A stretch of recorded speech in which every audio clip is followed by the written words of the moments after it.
Check, check, check. Hello, everyone. Welcome to the stream, man. Thank you very much for everyone tuning in. I hope you had a wonderful weekend.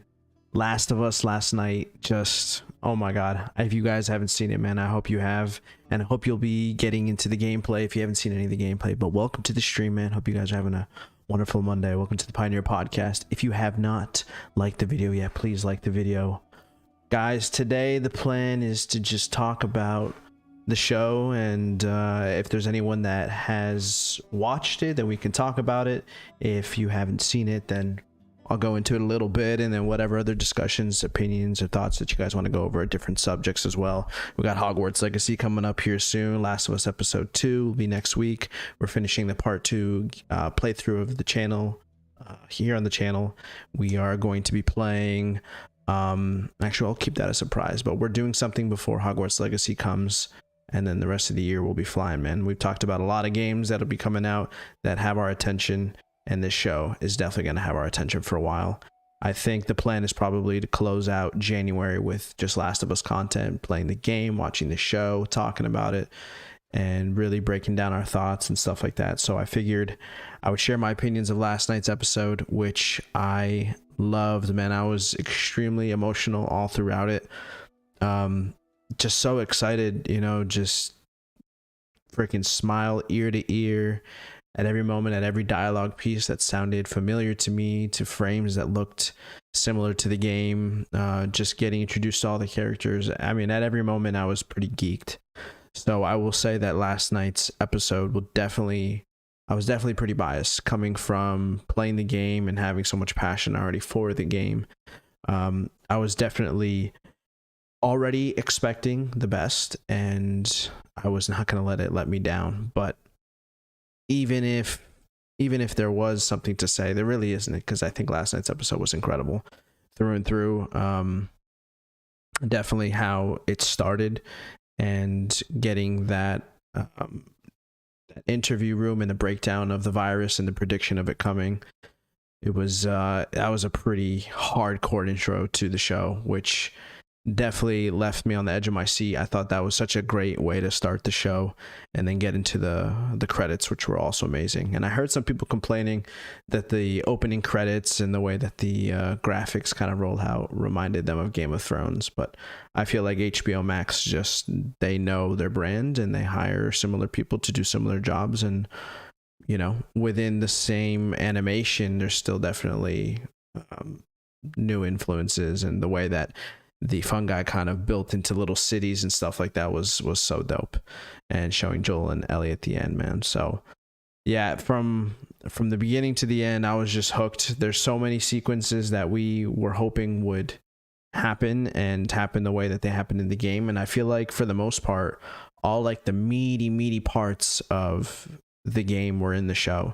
And the only things that changed were things that are like, you know, maybe in between parts in the game, or if anything, took the original emphasis of the plot and then just highlighted or gave a little bit more backstory. So for example, in the Last of Us game, in the beginning, it starts with Sarah and Joel's birthday and her giving him the watch, which they did as well.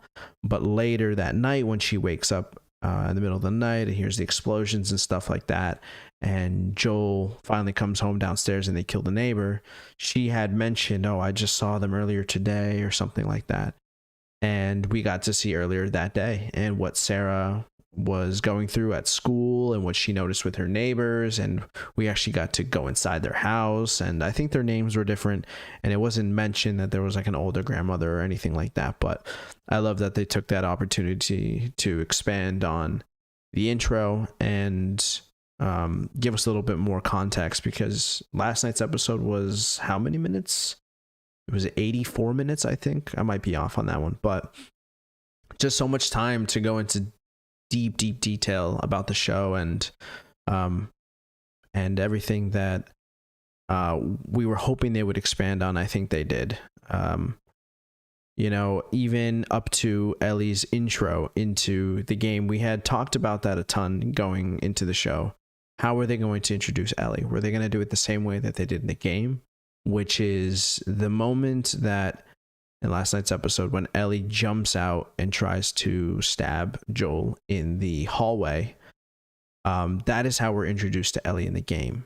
This time we got to see her caged up first, got to see her have the conversation with Marlene, Queen Firefly. So we got a little bit more context, which I feel like was appropriate and done well. I would say my only critique that I can think of from last night is maybe not critique. I think maybe something that was a little bit unexpected. Kind of fast forwarding to the end here was when Ellie revealed her immunity, right after they killed the security guard. That's a pretty emphatic part of the game. I feel like there's a pause there in the game where Ellie reveals her scar and Joel doesn't believe it, and he's like, man, did we get gypped into trafficking this girl? What is she sick? What do we do with her? We should just kill her. Like there was a pause in that moment, and maybe they're saving it for the first 25-30 minutes of next week's episode, which seems like that's what they're setting up. But I expected there to be much more of a pause, and instead there was a little bit more emphasis on Joel just killing that guy and kind of having flashbacks to maybe what he could have done to protect Sarah 20 years earlier. So that was the only part that I was like, oh, okay, that's like a little bit of a deviation, kind of. I wish there was a little bit more meat on this part, because I think the reveal is huge to find out that he's trafficking a girl that is immune. That's a big deal. So they'll probably save it for the beginning of episode 2, which I don't mind. I think as long as there's a pause and there's like a very dramatic emphasis on that scene when they finally get inside or whatever and get to talk about it. So I'm looking forward to that very, very, very much. But other than that, there was nothing really that stood out to me that I was disappointed in or took me off guard. I would say that's probably the only one. And I felt like all the actors across the board were just great, and so like the characters in the game, the main parts of their personality. I was hoping that Joel would be an absolute fucking asshole at the beginning of the show, and he is. And that's what I want. He is a broken, deeply broken man after what happened with his daughter. But even before then, he was a little bit of a grump, a little bit of a sass, kind of had a very unique relationship, of course, with his daughter too, which was so dope to see. Oh my God. That actress killed it last night. Oh man, incredible. I love that. What's up, Armand? Welcome to the stream, baby. Fuck, I'm watching it now a bit, so don't talk to me. Don't bother me. Hey, you better mute me because I'm gonna keep going, baby. And Ellie, with how much she was cussing, and it's just so many little parts of their characters that are very important to who they are and important to how the story progresses, because you have to remember, for anyone who's watching the show and like, okay, well, what's different from this than a zombie show? Well, I think the deep relationship between Joel and Ellie, the person who's in charge of the most important cargo to ever exist, I think that's like a very interesting dynamic. And especially since the biggest crack that he has is the fact that he lost his daughter. Now he has to traffic this girl who's a similar age, maybe, speaks similarly. I mean, we haven't seen that yet, but there will be moments where, he'll get flashbacks and stuff like that. So I thought all the character portrayal was just incredible, man. I'm really happy with the show so far. I really have no other critiques other than that last scene, and I can't wait to see the rest of Boston, which is going to be so dope because I am from Boston, and they're heading to the State House now because we know that's where Tess dies, and that's where we really begin our solo journey with Joel and Ellie, and we'll see a lot of killing, which is another big emphasis on episode 2. I'm hoping that it becomes incredibly brutal. I hope that we're going to see some fucking gnarly kills. And also something to point out from last night that just came into my mind was I really like how they did the infected, the way that they had like their little twitch and the little nuances to it. And I love that we've talked about this, but I love that they sprint, man. I hate zombies that are slow, like in The Walking Dead. Like, it makes sense that they're just They're just freaking big.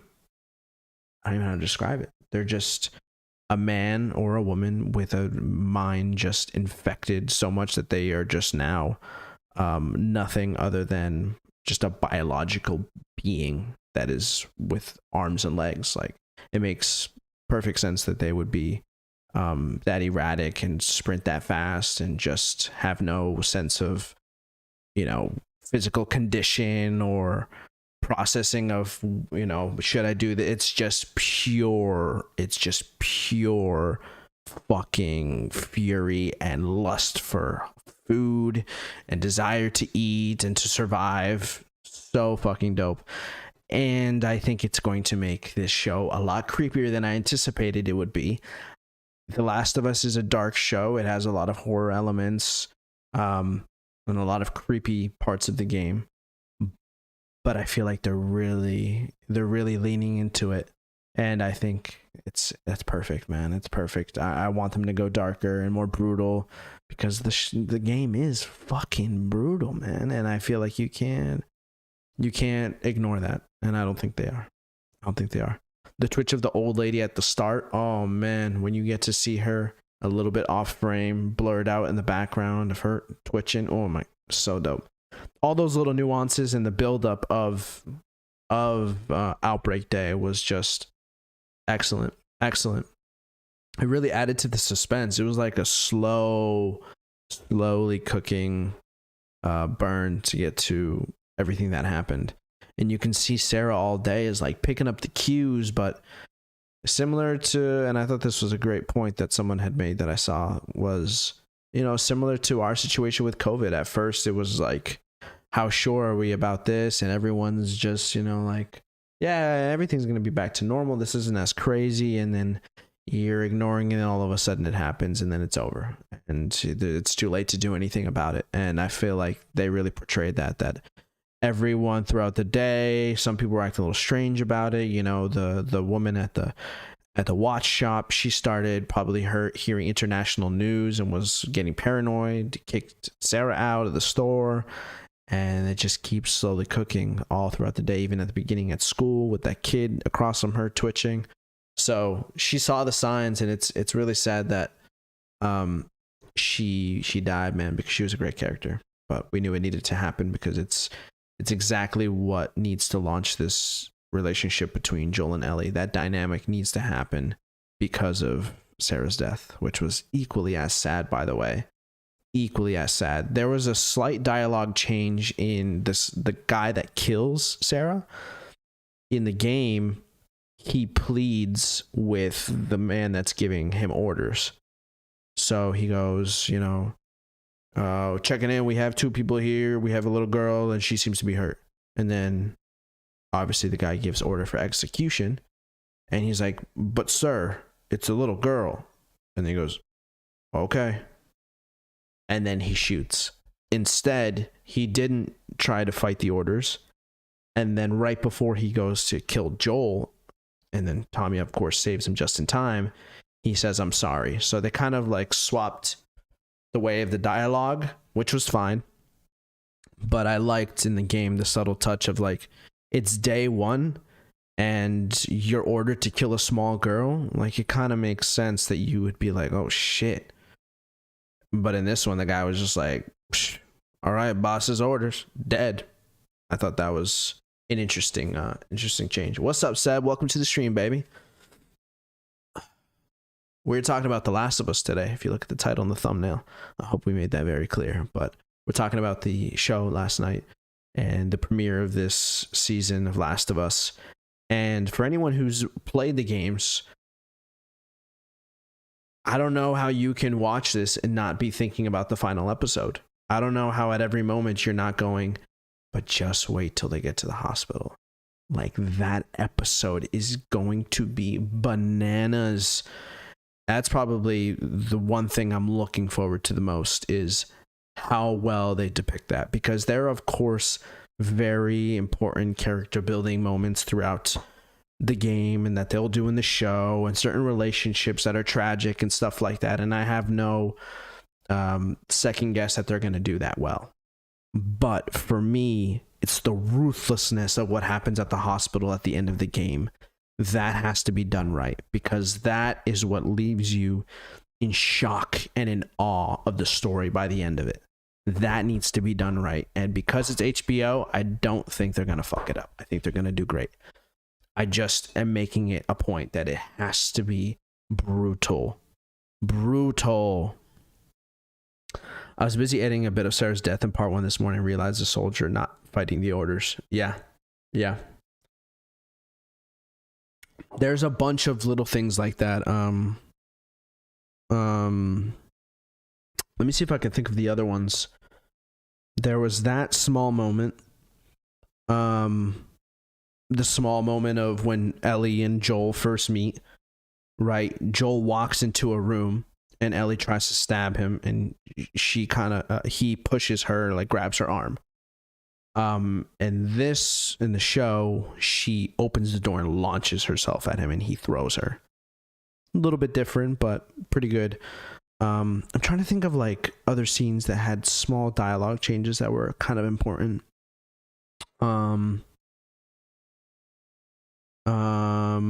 There was one other thing. I can't remember right now. That one I remember being the one that stuck out to me the most, was the security guard saying what he said. But yeah, man, I'm very happy with the show. I'm looking forward to seeing where it goes. The finale for me is extremely important and cannot be fucked up, man. Absolutely cannot be fucked up. And the one more thing that I definitely wanted to touch upon was the detail of Joel losing his daughter. And then we go to the 20-year jump. And in the show, the first time we see Joel again is having to throw that child's dead body into the fire and cremate him right there. And his just, you can see how broken he is in that moment, and his instinctiveness. There wasn't even a second guess to throw that child in the fire. He saw the kid dead in the back of the truck, grabbed him and threw him straight into the fire. And I thought that was so fucking brutal. And one of my favorite parts of the show last night was that scene. It really just shows you how dramatic things have changed for him, and how holding a dead body is not a new thing to him anymore, let alone a small child, which was just so brutal, man. Sorry, Atlas, I might leave the stream. I haven't watched the show and don't want to be spoiled. Yeah, please leave the stream if you don't want to be spoiled. This is spoiler absolutely through and through. And I highly recommend that you don't miss out on the show. So I would do that. And the last thing that I do want to say is that I think for casual fans, it's going to take them some time to understand why this story is so unique and why it needs attention. I think if you're a casual fan and you don't know about the game and you're just tuning into it as like a regular show, you might go, okay, here we go, another zombie thing. Here we go, another end of the world apocalypse. But there are very, very deep tones to this game and to this show. And there are going to be certain moments throughout that remind you how different of a show this is, and specifically the relationship between Ellie and Joel, of course, but the tragedy of how the game and the show will end is the one that makes it the most unique. We've seen post-apocalyptic worlds where people are surviving and people are at war with each other and people are, on a journey to do something. But what's different about this is that it's a journey to save the world. And as far as we know, the only immune person in existence, and the journey in which they take to try and save the universe, essentially. So there's big stakes, and the stakes only get bigger as we go. So I cannot wait for episode 2. Those are like the main things that stood out to me. If there's any things that you guys feel like I missed, of course, we know that the virus spreads differently now. We haven't really been specifically told how it transmits to people. Is it only a bite? Is it touching? Is it it getting into your blood somehow. Like if you have an exposed wound and you touch someone who's infected, like how delicate is that situation? We'll have to see, and we'll have to find out. And I think they'll probably clarify it as we go further, man. Yeah. But that was incredible. I cannot wait for episode 2. I hope that you guys watch it. If you haven't watched it, go fucking watch it. Leave this stream until you've seen it. Thank you guys very much for tuning in. I appreciate everyone who came to the live stream. Episode 2 on Sunday. We are going to be talking more about the show as we play through Last of Us Part 2, continuing on again tomorrow. The goal is to beat that game by Friday. I think we will. And then we'll have the next week or 2 free until Hogwarts Legacy. So we'll see what happens. Thank you guys very much for tuning into the stream. I love you. I appreciate you. Armand, Seb, thank you for chatting. Have a wonderful rest of your day, afternoon, night, wherever you are. Bye-bye.